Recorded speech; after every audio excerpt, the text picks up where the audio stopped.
हं. नमस्कार श्रोते. मधुमेह मोडेमच्या या व्हिडिओमध्ये आपलं सगळ्यांचं स्वागत आहे. मागील काही व्हिडिओजमध्ये आपण डायबिटीसच्या अंतर्गत येणाऱ्या सर्व तपासण्यांविषयी चर्चा केली. तर या तपासण्या वगैरे आपण करतो, परंतु डायबिटीस म्हणजे नक्की काय आहे याच्याविषयी पण आपल्याला माहिती असलेलं चांगलं. तेव्हा आज आपण बघूयात की डायबिटीस होतो म्हणजे नक्की काय होतं. साखर वाढते हे सगळ्यांना माहिती आहे, पण नुसती साखर वाढणं हा डायबिटीस नाही आहे. डायबिटीस या आजाराला अनेक पैलू आहेत. डायबिटीसमध्ये ब्लड प्रेशरही वाढतं. डायबिटीसच्या पेशंटला हार्ट अटॅक येण्याचं प्रमाणही खूप जास्त असतं. डायबिटीसच्या पेशंटचं पॅरालिसिस होण्याचं पण प्रमाण जास्त असतं. ब्रेन हेमरेजसारखे प्रकार पण होतात. किडनीवर परिणाम होतो, डोळ्यावर परिणाम होतो, हृदयाच्या मांसपेशी कडक होतात. तर हे सगळे जे प्रकार होतात याच्याविषयी म्हणजे कशामुळे होतात हे आपण नक्की जाणून घेऊया. साखर वाढते हे आपल्याला सगळ्यांना माहिती आहे. ते साखर म्हणजे काय? ग्लुकोज असते. प्रत्येकाच्या रक्तामध्ये ग्लुकोज ही असते आणि पेशींना ऊर्जा देण्याचं काम ही ग्लुकोज करते. म्हणजे ग्लुकोज वाईट आहे का? नाही. ग्लुकोज ही अत्यावश्यक गोष्ट आहे. पण ही ग्लुकोज वापरण्याचं एक मेकॅनिझम असतं शरीरामध्ये. आपलं शरीर करोडो पेशींचं बनलेलं आहे, करोडो अब्जो पेशींचं बनलेलं आहे आणि या प्रत्येक पेशीसाठी इंधन म्हणून या ग्लुकोजचा वापर होतो. म्हणजे त्याचं ज्वलन होतं पेशीच्या आतमध्ये. मायटोकॉन्ड्रिया नावाचं एक छोटंसं पेशीच्या आतमध्ये युनिट असतं. त्यामध्ये काही केमिकल रिॲक्शन्स होतात आणि या ग्लुकोजच्या एका मॉलिक्यूलपासून ATP मॉलिक्युल्स तयार होतात, म्हणजे एनर्जीचे मॉलिक्युल्स तयार होतात. आता या सगळ्या केमिकल प्रोसेसेस असतात आणि या केमिकल प्रोसेसेसची एक ठरलेला पॅटर्न असतो आणि जर त्याच्यासाठी वेगवेगळे गोष्टी उपलब्ध असाव्या लागतात आणि यांनी समजा त्याला म्हणतात एरोबिक आणि एनरोबिक असं शास्त्रीय भाषेत दोन प्रकारचे कंबशन या ग्लुकोजचे होतात. म्हणजे त्याचं ज्वलन दोन प्रकारे होतं.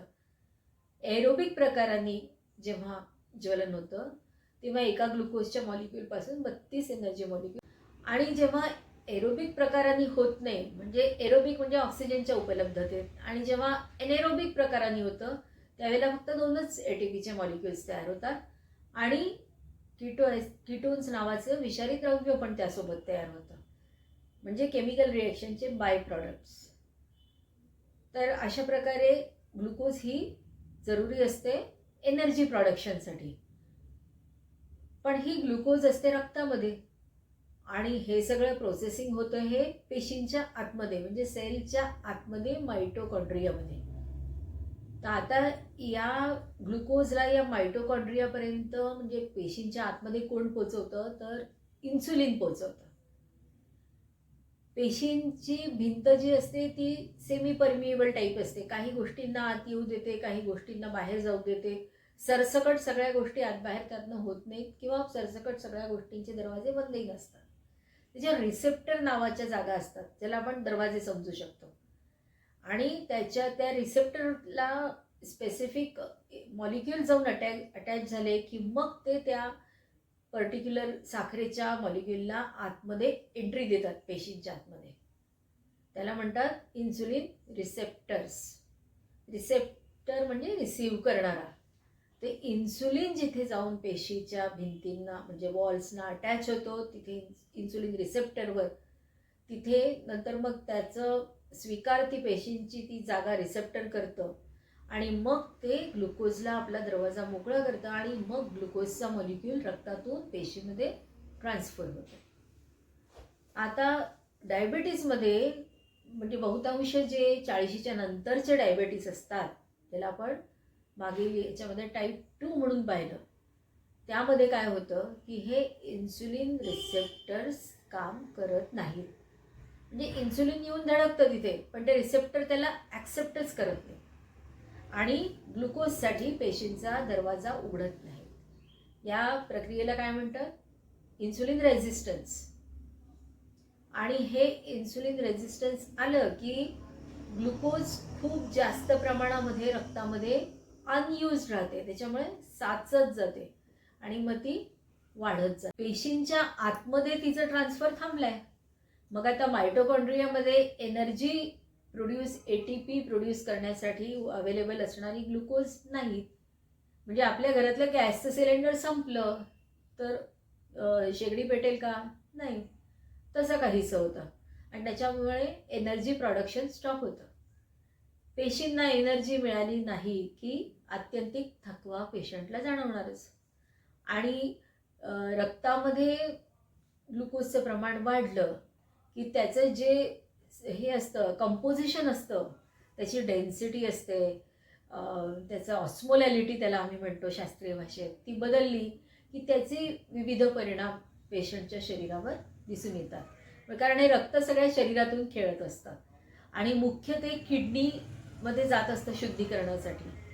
तर तिथे किडनीमध्ये सगळं या ऑस्मोटिक प्रेशरवर किडनीचं काम चालतं, कारण तिथे फिल्टर असतो रक्तशुद्धीकरणाचा. तर तिथे हे ऑस्मोटिक प्रेशर बदलल्यामुळे सगळ्या प्रक्रिया उलट्या पालट्या होऊन जातात आणि मग डायबेटीसमध्ये जेव्हा साखर वाढते तेव्हा पेशंटला खूप थकवा येतो आणि त्याच्या किडनीवर त्या अतिरिक्त ग्लुकोजमुळे खूप ताण येतो आणि त्या ग्लुकोजचे वेगवेगळे एंड प्रॉडक्ट्स तयार होतात. ती ग्लुकोज कुठे कुठे जाऊन अटॅच होते. अशा प्रकारे पेशींमध्ये इन्सुलिन रेझिस्टन्स दिसून येतो. जेव्हा इन्सुलिन तर आहे, परंतु त्याच्यामुळे पेशींच्या आतमध्ये ग्लुकोज ट्रान्सफर होत नाही आहे, कारण इन्सुलिन रिसेप्टर्स तिथे ॲक्टिवेट होत नाही आहे. हे इन्सुलिन रेझिस्टन्स येण्याचं कारण काय असतं? तर आपली बदललेली जीवनशैली, एक्झरसाईजच्या अभावाने इन्सुलिन रेझिस्टन्स येतो. तसेच खूप जास्त प्रमाणामध्ये जर इन्सुलिन असेल, बॉडीमध्ये तयार होत असेल, तर त्यांनी पण इन्सुलिन रेझिस्टन्स येतो. हाय कार्बोहायड्रेट डाएट हे इन्सुलिन रेझिस्टन्स येण्याचं एक प्रमुख कारण आहे. तर आपल्या आहारविहारावरती हे इन्सुलिन रेझिस्टन्स अवलंबून असतं. डायबिटीसमध्ये जेव्हा औषधं दिली जातात तेव्हा हे इन्सुलिन रेझिस्टन्स कमी कसं होईल हे काम करणारे औषधं दिले जातात. मेटफॉर्मिन नावाचं औषध असतं जे या इन्सुलिन रेझिस्टन्सवर काम करतं. पायोग्लिटाझोन नावाचं औषध असतं जे इन्सुलिन रेझिस्टन्स कमी करतं, म्हणजे इन्सुलिन सेन्सिटिव्हिटी वाढवतं. तर असे या इन्सुलिन रेझिस्टन्सवर काम करणाऱ्या काही गोळ्या असतात. दुसरं हे जे इन्सुलिन सिक्रिशन असतं ते जास्त तर नको पण कमी पण नको असतं. इन्सुलिन सिक्रिशन कमी झालं तरी पण डायबिटीस होतो, कारण इन्सुलिन आपल्याला गरजेचं आहे पेशींच्या आतमध्ये शुगरचं ट्रान्सफर करायला. तर हे इन्सुलिन आपण जेव्हा खातो काही, म्हणजे जिभेवर एखादा पदार्थ ठेवतो तेव्हा लगेच आपल्या शरीरामध्ये स्टिम्युलेटरी रिस्पॉन्सेस तयार होतात आतड्यामध्ये आणि तिथे काही केमिकल्स तयार होतात. त्याला GLP-1, GLP-2 अशी नावं आहेत, GIP. तर ही जी या ज्या गोष्टी असतात हे आतड्यातनं सिक्रीट होणारे हार्मोन्स असतात आणि ते हार्मोन्स मग इन्सुलिन तयार करणाऱ्या पेशींवर त्यांची ॲक्शन होते आणि त्या पेशी मग इन्सुलिन तयार करतात. तर काही म्हणजे ज्यांना डायबिटीस होतो त्यांच्या आतड्यामध्ये काय होतं की हे हार्मोन्स तयार झाल्या झाल्या लगेच डिग्रेड होऊन जातात, म्हणजे नष्ट होऊन जातात. तर मग काही औषधं अशी आहेत की जे ह्या हार्मोन्सना नष्ट करणारे ज्या केमिकल्स आहेत त्यांना ब्लॉक करतं. तर ती पण डायबिटीसची औषधं असतात. तर आणखीन काही औषधं असतात की जी कार्बोहायड्रेट्सचंच ॲब्सॉर्प्शन होऊ देत नाही, म्हणजे मग हे इन्सुलिन स्टिम्युलेशन वगैरे म्हणजे पुढची सायकल ब्लॉक करतात. हे DPP-4 नावाचे DPP-4 इनिबिटर्स नावाचे औषधं असतात. तसंच काही इन्क्रिटिन नावाचे औषधं असतात जे इन्सुलिन सिक्रिशन इंटेस्टाईनद्वारे स्टिम्युलेट करण्याचं काम अबाधित ठेवतात. तसे औषधांचे वेगवेगळे प्रकार असतात, पण हे सगळे प्रकार फिरतात कशाच्या भोवती? इन्सुलिन भोवती. कारण डायबिटीसच्या आजाराचा जो मेन फोकस आहे तो इन्सुलिन आणि त्याचं कार्य. काही डायबिटीस असे असतात की त्याच्यामध्ये इन्सुलिनचं प्रमाण कमी होतं, म्हणजे आपल्या पॅनक्रियाजमध्ये लाखो पेशी असतात ज्या इन्सुलिन तयार करतात. मग काही कुठल्याही कारणाने म्हणजे झीज झाल्यामुळे म्हणा किंवा मग त्या पॅनक्रियासना कुठले काही ट्यूमर, टीबी असे काही आजार झाल्यामुळे हे इन्सुलिन तयार करणाऱ्या पेशींची संख्या कमी होते.